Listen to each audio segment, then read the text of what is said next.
Cześć wszystkim, właśnie jestem w siedzibie Smartki w Olsztynie. Dzisiaj znajdujemy się u nich w filmie i zaraz pokażemy Wam, jak działają faktycznie urządzenia, które są zaimplementowane w samochodach Kia, które widzicie tam na dole. Podejdziemy sobie zaraz tam i zobaczycie, jak to faktycznie działa.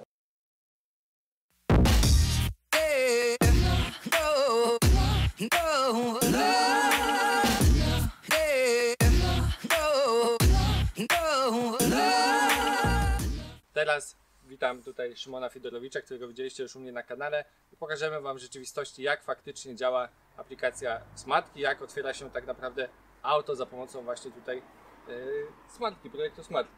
Także cześć w ogóle Szymon, witam Cię tutaj. Cześć.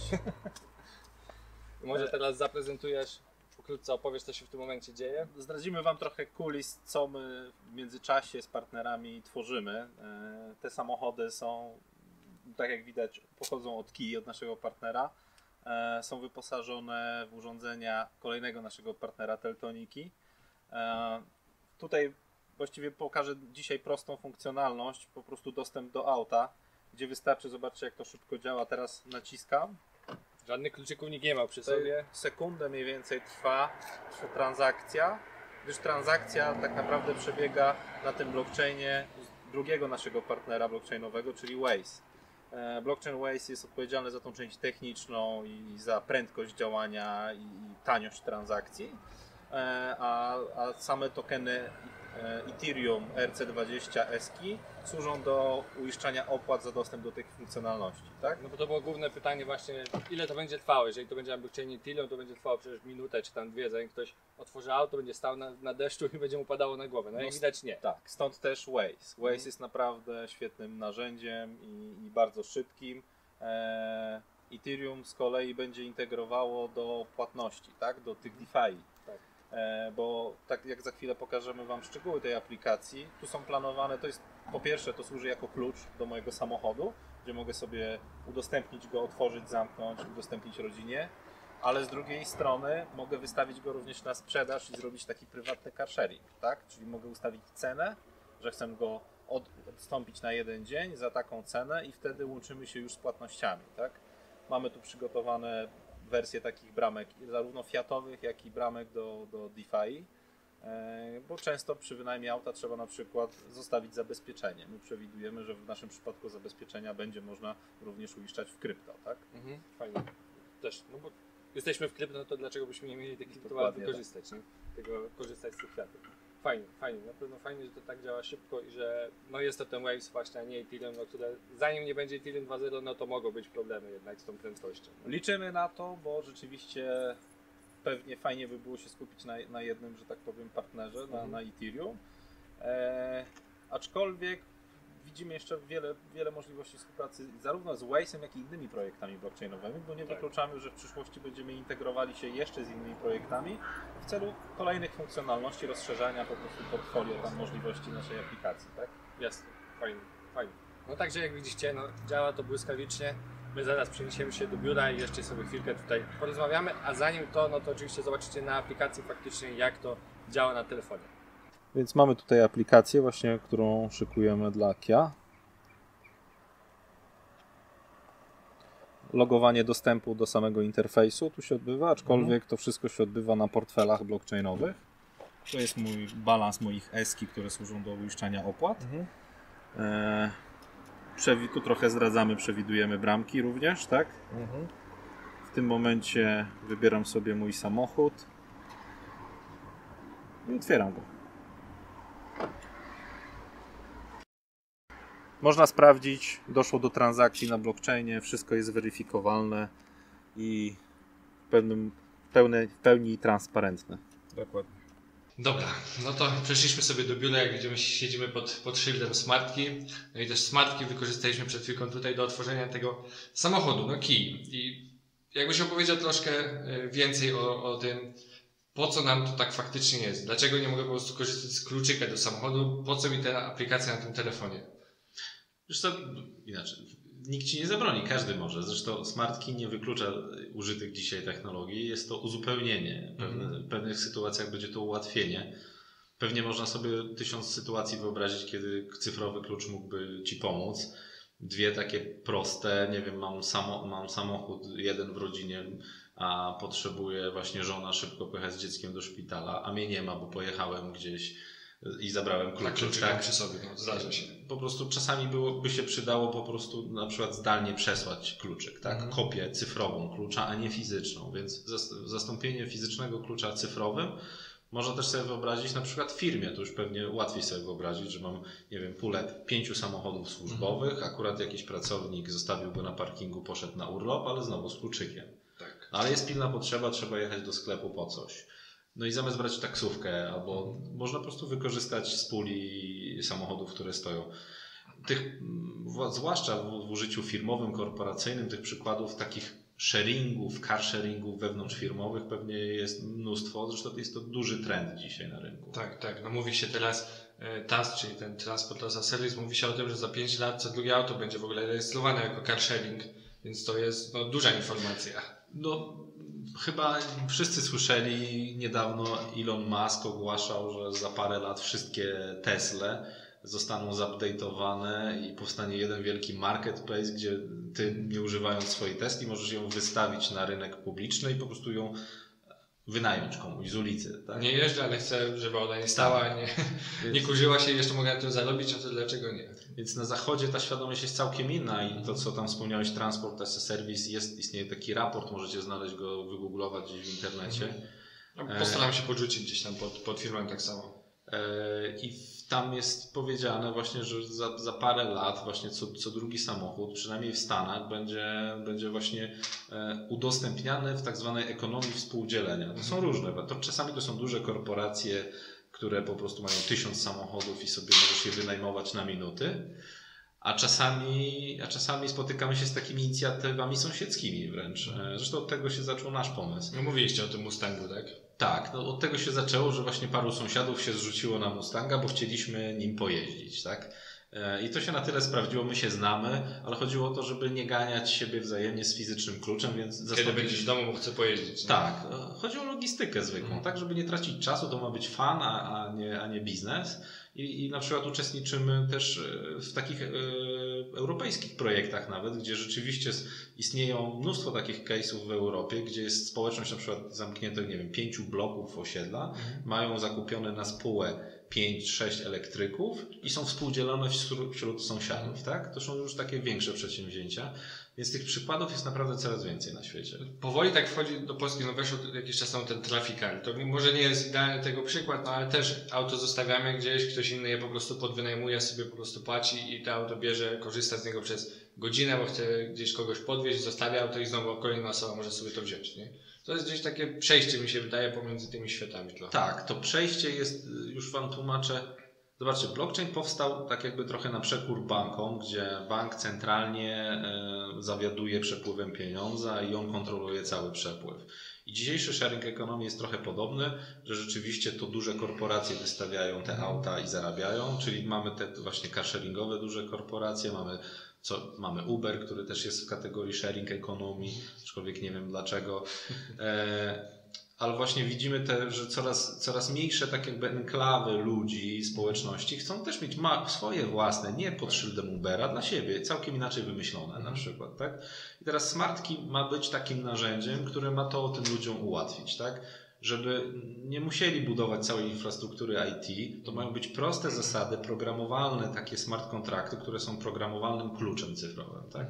Czyli ja mogę ustalić, na jakiej zasadzie ja ten klucz Tobie dam, na ile czasu, na jak długo, właśnie, czy chcę coś w zamian, może chcę zastaw, bo nie wiem, wynajmujesz ode mnie mieszkanie, ja Cię wpuszczę do tego mieszkania, więc pewnie zastosowań jest mnóstwo, zresztą będziemy prosili na pewno społeczność o to, żeby w przyszłości pomogli nam wymyślić. To jeszcze myślę, że o tym sobie później porozmawiamy jeszcze. No i tak jak powiedziałeś, no, samochody to jest gdzieś początek, to nie jest jedyne rozwiązanie, gdzie można to na pewno wdrożyć, nie? Tych branż, tych miejsc, gdzie to możemy wykorzystać jest wiele. Wspominaliście wcześniej, jak rozmawialiśmy, wspominałeś o Airbnb. Czy jeszcze gdzieś widzisz jakieś tą sharing economy do zastosowania na ten moment? Wiecie co, jest tak naprawdę mnóstwo. Niektóre z tych case'ów, które mamy już może nie w głowie, bo część z nich już istnieje, funkcjonuje, tylko na razie głośno o nich nie możemy mówić z uwagi na ustalenia prawne między też partnerami. Musimy dobry moment wybrać, żeby o tym wspomnieć, ale co jest istotne, niektóre są to gadżety, załóżmy, jeżeli ja prywatnie chcę kluczyk cyfrowy, a mam fizyczny, no to jest trochę gadżet. Dla mnie może nie jest to jakaś użyteczność, tak? Kiedy już uda mi się wysłać to żonie w jakiejś awaryjnej sytuacji, to już przestaje być gadżetem. Jeden z forum tam z członków naszej społeczności na Telegramie właśnie napisał do mnie, że słuchajcie, gdybym miał dzisiaj ten kluczyk, bo właśnie się zdarzyło, że chciał wejść do mieszkania, się śpieszył i spadły mu kluczyki od domu, klucze od domu mu spadły do studzienki. Klasyczne filmowe takie zdarzenie.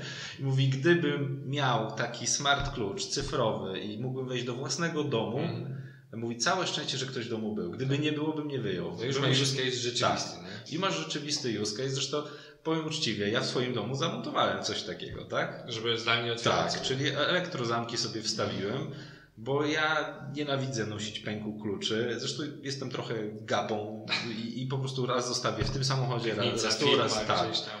I jest naprawdę pewnie sporo takich przypadków, gdzie taki cyfrowy klucz może być przydatny, a czasami może być podstawą dużego biznesu też, tak? Korporacyjnego. I chyba wspomnę tutaj trochę, bo tu Kamil miałeś okazję zobaczyć, bo również szykujemy taki case, on jest w trakcie pilotażu, ten pilotaż do końca roku powinien się zakończyć i ogłosimy raczej jego sukces, bo wszystko funkcjonuje poprawnie. Działa. Widziałem na własne oczy, jeżeli o tym mówisz, to widziałem, że działa bardzo fajnie, bardzo szybko, także... Ale będzie można ogłosić jasno, jeszcze nie powiemy szczegółów, na czym to polega, że de facto smart key ratuje życie. Bo rzeczywiście tu mamy takie zastosowanie, gdzie rzeczywiście można było dogadać wiele niedogadanych ze sobą, że tak powiem, stron i zrobić taki produkt oparty o smart kontrakty i o dostępy, które rzeczywiście ułatwia ratowanie życia ludzkiego. Tak. Bardzo, bardzo mi się to spodobało, no bo to jest taki use case faktycznie nie gadżeciarski, tak jak powiedziałeś, tylko rzeczywisty, że gdzieś komuś przez to możemy pomóc. Dosłownie uratować życie, no ale to z czasem, tak jak mówisz. Ranga tak jakby tego wdrożenia, które wymaga tego, że na razie jeszcze nie wszystko możemy ujawnić, bo rzeczywiście poważne instytucje są tam zaangażowane i firmy. Niedługo na pewno się dowiecie, zrobimy z tego naprawdę duże wydarzenie światowe. Będzie przyklepane, to na pewno będzie o tym powiedziane głośno. Bardzo głośno. Dobra. To co, zostawiamy na chwilę sharing economy, przechodzimy do tokenów, bo to jest też kolejne pytanie, które widziałem u Was na Telegramie. Oczywiście link do Telegrama i polskiego i tam angielskiego będziecie mieli pod filmem. Powtarza się to pytanie dokładnie, po co mi te tokeny? Po co mi te tokeny jako zwykłemu użytkownikowi? Czy ja muszę być kiją, żeby te tokeny wykorzystywać, czy ja też będę mógł z tego czerpać jakieś korzyści, wykorzystywać to jakoś? Co z tymi tokenami? Tokeny są, ja to nazywam trochę taką formą licencjonowania dostępu do technologii, czyli Smart Key jest taką zdecentralizowaną platformą dostępu do fizycznych rzeczy. I teraz w naszym założeniu każdy, kto chce podłączyć swój zamek, dziurkę od klucza sobie możemy powiedzieć, tak? Ona po pierwsze wymaga jakiegoś urządzenia elektronicznego, które rzeczywiście otworzy ten zamek, ale samo tak jakby podłączenie pod smart key, pod ten blockchain tego zamka wymaga założenia konta blockchainowego, wygenerowania smart kontraktów, tak? Zdefiniowania właściciela, zarządcy tych smart kontraktów. I żeby w ogóle podłączyć i stworzyć tak jakby takie konto dla samochodu, dla drzwi w domu, dla drzwi w hotelu, wymaga to zalokowania smart key jako formy takiego, nazwijmy, płatności lub licencji. Czyli tym samym każde nowe wdrożenie, dajmy na to, nie wiem, wdrożymy 100 000 samochodów, to tym samym zakładając, że wymagamy, załóżmy, bo to do końca dzisiaj jeszcze kwota nie jest ustalona.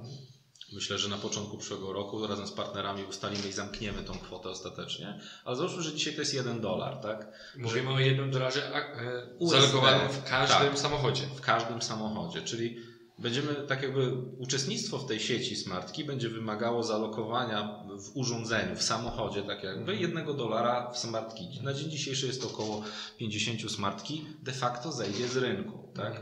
Więc im więcej mamy fizycznych wdrożeń, tym więcej Smart Key będzie schodziło z rynku i będzie, można powiedzieć, stejkowane. I one będą zamrożone w tym momencie? Tak, będą zamrożone. To jest tak, Można to oczywiście odmrozić, kiedy chcemy zlikwidować te smart Ale nie kontrakty. będziemy już mogli z tego korzystać, z tej funkcjonalności. Więc tym samym im więcej partnerstw i wdrożeń, im więcej tych zamków podłączonych, tych kont założonych w smartki, tym więcej tokenów będzie schodziło z rynku i będzie mrożone w celu uruchomienia funkcjonalności. Z tego 1 miliarda, tak, bo 1 miliard ma być finalnie, no, zostanie jakaś zdecydowanie mniejsza ilość, w zależności od partnerów, tak jak powiedziałem, ilości wdrożeń i tak dalej. Na dzień dzisiejszy sobie wyobraźcie, że jeżeli byśmy chcieli, nie wiem, około 400 milionów samochodów jest w Europie, załóżmy, że we wszystkich chcielibyśmy zaalokować, dzisiaj załóżmy po dzisiejszej cenie, no to już wiemy, że mamy za mało tokenów razy 10, tak, przy 2 centach, tak?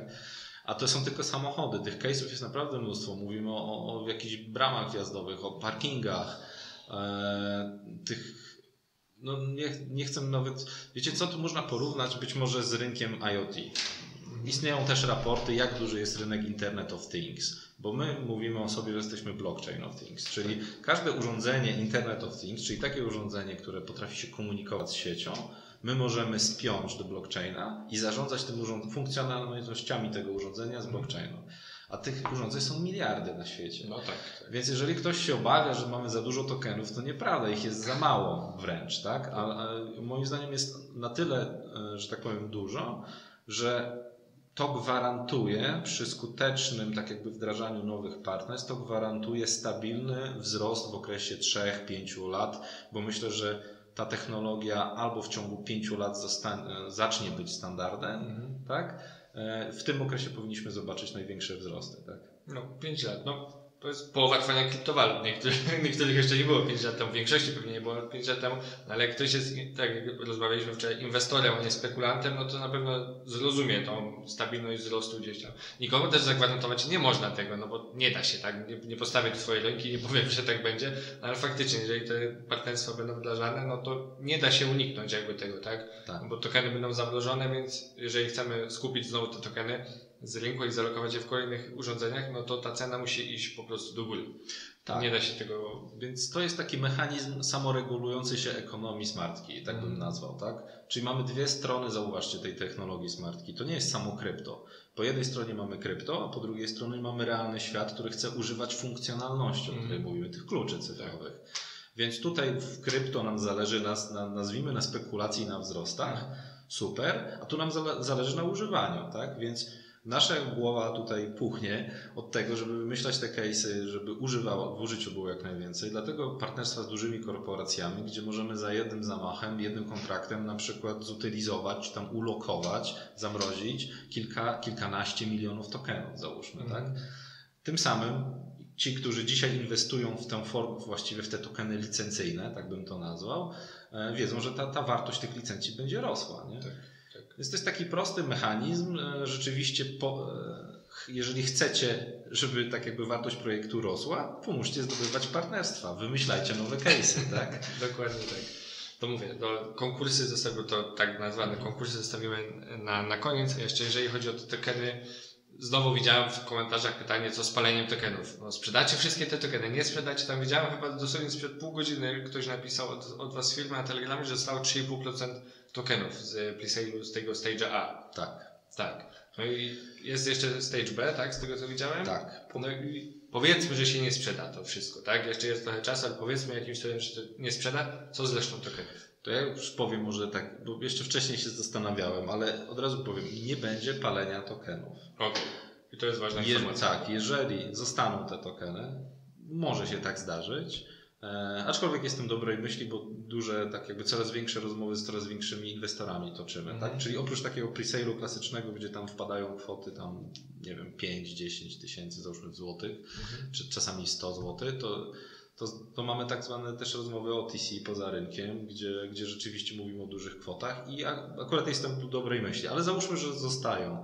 Teraz zrozumcie, gdy mamy dwa scenariusze, załóżmy, że spalimy jutro, tak? Fajnie, bo pewnie wszyscy się ucieszą, bo spaliliśmy część, bo na chwilę pójdzie do góry, tak? I ci, którzy dzisiaj się weszli tak jakby w projekt, coś zarobią, ale pojawi się druga część, którzy wejdą później, bo na tym hypie wejdą i oni z kolei będą psy wieszali na projekcie, bo stracili, tak? Później na Telegramie będziecie mieli ciekawe opinie. Bardziej mi zależy na tym, szczerze mówiąc, ja bym wolał użyć tych tokenów i tak dokładnie zrobimy. Jeżeli zostaną, to po prostu je przekażemy w celu zalokowania ich, czyli de facto efekt będzie podobny, jakby się spaliły. Tylko my ich nie spalimy. Zalokujemy je w urządzeniach. Będą faktycznie w użyciu, nie? Tak. No bo to palenie tokenów w tym momencie według mnie jest trochę bez sensu, akurat w tym przykładzie, w tym modelu biznesowym, który wy chcecie podjąć, tak? Że te miliard tokenów i będzie coraz mniej przez to, że będą wykorzystywane i zamrożone tak naprawdę. Więc palenie i jeszcze bardziej zmniejszenie tej puli, no byłoby trochę głupie chyba, akurat w tym przypadku. Więc krótko mówiąc, to co zostanie podzielimy pomiędzy tych partnerów, którzy dzisiaj z nami są i po prostu przekażemy ich zamiast ich charge'ować z $1 od odpalenia urządzenia, to wypuścimy na rynek tysiące, być może miliony urządzeń już aktywnych, już z wygenerowanymi portfelami, z alokowanymi smart keyami, gotowymi już do działania. Mogą korzystać, używać. To będzie lepsze dla wszystkich, bo rzeczywiście to trafi w ręce ludzi, oni zaczną tego używać, zaczną się uczyć, zaczną o tym mówić innym i przyspieszą ten proces adopcji tej technologii na rynku. Jasne. Mówimy cały czas w ogóle o partnerach, o dużych takich korporacjach, a czy ja jako, nie wiem, Kowalski zwykły będę mógł sobie ściągnąć jakąś aplikację na telefon smartki i faktycznie ten telefon otworzyć, tak jak Ty to pokazywałeś wcześniej? Tak. Czy dopiero korporacja musi dać jakiś dostęp w jakiejś innej aplikacji ich wewnętrznej, czy jak to będzie działać, tak do zwykłego człowieka? Generalnie cała idea blockchaina smart kontraktów jest taka, że każdy ma do tego swobodny dostęp i dokładnie tutaj tak będzie, czyli każdy, kto napisze aplikację kompatybilną ze smart key, będzie miał dostęp do pełnej gamy smart kontraktów, więc tutaj tej technologii nie zastopujesz. Co za tym idzie, będziesz istniało szereg aplikacji. W naszej strategii jest tak, że my chcemy jako Smartkey, jako Bot Global wypuścić dwie własne aplikacje, czyli jedna będzie dedykowana do takiego prywatnego użycia, tak jakby portfel z kluczami, tak bym to nazwał. Okay. Coś jak aplikacja, na przykład mamy aplikację, gdzie przetrzymujesz swoje karty kredytowe, to będziesz miał aplikację od nas, gdzie przetrzymujesz swoje, zamiast kryptowalut, będziesz przetrzymywał klucze. Klucze dostępowe do różnych tam rzeczy. Nie wiem, do domu, do hotelu, do samochodu, do tego, co akurat sobie wyposażyłeś, tak? Tych case'ów, tak jak mówię, będziemy dbali o to, żeby było coraz więcej. Więc jedna aplikacja będzie taki typowy portfel z kluczami, a druga będzie już korporacyjna, większa, gdzie będziesz mógł sobie grupować, załóżmy dane, nie wiem, samochody, znowu te obiekty w grupy, będziesz mógł definiować administratorów, czyli będziesz mógł... Zasady, na jakich zasadach będzie ten sharing się dokonywał też. Tak, więc będzie trochę więcej opcji, w jaki sposób będziesz mógł definiować smart kontrakty, tak? Być może będziesz mógł również powiązać to z płatnościami, z własnymi CRM-ami i tak dalej. Czyli to jest dla tej części, którzy chcą wykorzystać tą technologię dla budowania własnego biznesu bądź optymalizacji własnej na przykład floty, załóżmy już trzymając się tych samochodów. I to są tak jakby, te dwie aplikacje na pewno będą pochodziły od nas. To jest taka strategia jak Google, jak wprowadzał Androida, tak? Pierwszy telefon zrobił sam. Musiał pokazać, zobaczcie, to jest Android, a to jest telefon z Androidem. Działa, tak? A teraz uczcie się i róbcie. Ja na studiach się uczyłem pisać aplikacje na Androida i też po prostu pisałem jakąś podstawową aplikację na Androida i nie musiało to Google napisać. Tylko my wszyscy sami, siedziało 20 studentów i napisaliśmy 20 aplikacji. Ten system się sam rozwija, sam napędza. Właśnie ten sam efekt chcemy wykorzystać, dokładnie ten sam model, czyli pierwsze dwie aplikacje, jedna prostsza, druga bardziej zaawansowana, będzie wypuszczona przez nas. Będziemy edukowali ludzi z ich użycia i jak można je rozbudowywać. A w następnym kroku, bo to będzie pierwszy krok na początku przyszłego roku, w następnym kroku będziemy pobudzać już lokalną społeczność, być może jakąś formą hackathonów, konkursów. Tak. Do tego mieliśmy przejść właśnie. Tak. No to już płynnie przechodzimy do tego, że właśnie będziemy wręcz nakłaniali do tego, żeby ludzie wymyślali własne wersje smart kontraktów. Być może sprytniej wymyślą połączenie smart klucza z jakimś nową formą DeFi, tak? Dzisiaj wyobrażamy sobie i pracujemy nad połączeniem z formą typu na przykład ujść zabezpieczenie w krypto. To zabezpieczenie jest zablokowane na poczet wynajmu samochodu, gdybyś go uszkodził. Na przykład, tak? Wyobrażamy sobie też również formy jakieś tam leasingowania, załóżmy samochodów, które też gdzieś oprocentowanie ląduje u Ciebie w postaci tokenów, załóżmy. Więc to są takie korporacyjne, ale myślę, że pewnie setki innych pomysłów będą mieli ludzie, deweloperzy. Robicie smartki hackathon, to naprawdę tam sami się ludzie napędzą, nie? Rzucicie tam ileś tysięcy dla wygranego, Tak, akurat to w postaci tokenów, czy faktycznie tam gotowej i studenci naprawdę mają takie pomysły, nie tylko studenci. O tyle to będzie fajny hackathon, że wiem jak działa praca z urządzeniami, tak? Bo to nie jest to samo, że tu nacisnę i zobaczcie, mój kod zadziałał i wypluł na konsoli to się coś na konsoli coś, tak? Tutaj jesteśmy w stanie, nie wiem, może przysłowiową żarówkę zapalić. Coś się stało i dwie rzeczy się zadziały i żarówka się zapaliła. I to daje ludziom wyobrażenie. Zobaczcie, tu się coś stało w wirtualnym świecie, tu klucz poleciał, a tu się coś zapaliło albo zgasiło, albo coś się otworzyło, tak? Czyli nasze hackatony, my będziemy uczyli ludzi, w jaki sposób zautomatyzować świat wokół nas, tak? Używając urządzeń. Czasami prostych, czasami bardzo zaawansowanych i znowu tu te partnerstwa się nasze kłaniają. Akurat mamy takich partnerów od strony IoT, producentów urządzeń, gdzie właściwie masz pełne portfolio od smart home'ów po zarządzanie smart city, energetyką, mierzenie, różne czujniki, więc tak naprawdę wymyśl swój case. Też trzeba powiedzieć, że dużo jeździcie po świecie, ale żyjemy w Polsce i pewnie wielu case'ów nie widzimy po prostu, które mogą gdzieś tam komuś innemu być potrzebne, nie? Do wykorzystania. No tak, bo tak siedzimy tutaj i rozmawiamy, tak jakby jesteśmy tutaj, znamy załóżmy otoczenie w naszym kraju, ale na świecie naprawdę wyobrażenie i technologia jest całkiem inna. No podam taki przykład, taką anegdotę wrzucę, że rok temu jak byłem z wizytą w Singapurze, właśnie akurat chyba tydzień zanim ja wyleciałem, w dzienniku u nas tam mówili w wiadomościach, że odbyły się pierwsze testy autonomicznej taksówki latającej. Sobie latała taksówka po mieście? Normalnie dron przylatuje na wezwanie jak Uber z aplikacji, zabiera pasażera i mówi, takie rzeczy dzieją się na świecie, tak? No, a jak już tam byliśmy, tak, jak my już tam byliśmy na miejscu, to z kolei korzystaliśmy z autonomicznych autobusów, które normalnie kursują bez kierowcy.